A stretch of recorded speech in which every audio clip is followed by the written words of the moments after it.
I worked with Cedar quite a bit, and I recorded with Cedar. And you know, on a different level, a great loss for us in the music and for listeners, because Cedar was one of the more prolific composers, and many of his compositions should be standards, in my opinion. And I remember going to hear him. I didn't ever really dream of, I mean, of course I dreamed of playing with him, but I didn't know if it would ever happen. But when I would go and hear him with Ron Carter and Billy Higgins playing trio around New York, and of course I'd heard the recordings for years of him with Art Blakey and various situations. So again, you know, he wasn't finished.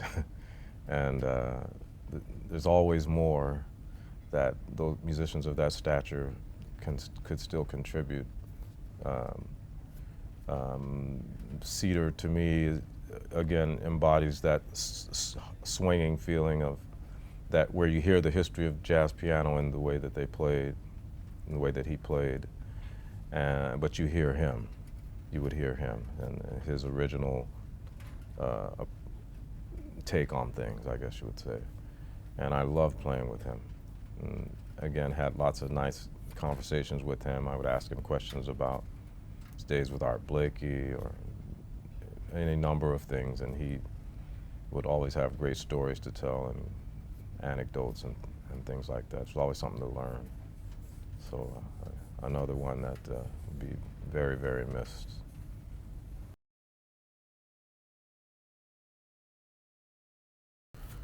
Well, I've been working with Peter Washington since he played on that same first recording that Mulgrew is on, The Rhythm Is My Business.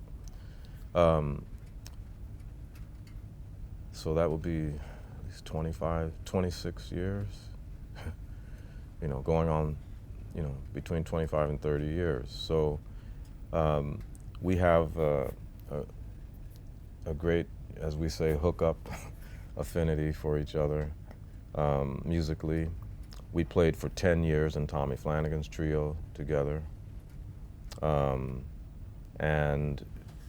the beautiful thing about playing with Peter is, for me, is not only his stellar musicianship, but you know, I don't have to think too much about trying to make things happen. They kind of flow because we've played together for so many years, and had to express, you know, a time feel in tandem for so long that I think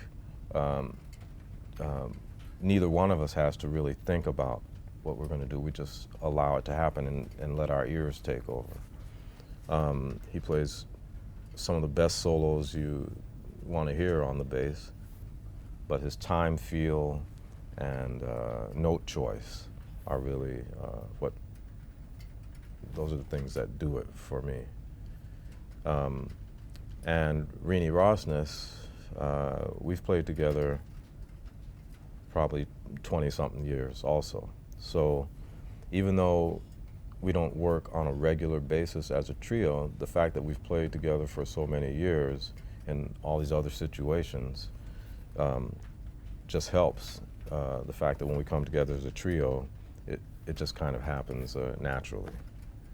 And they're two of my favorite musicians and favorite people in the world.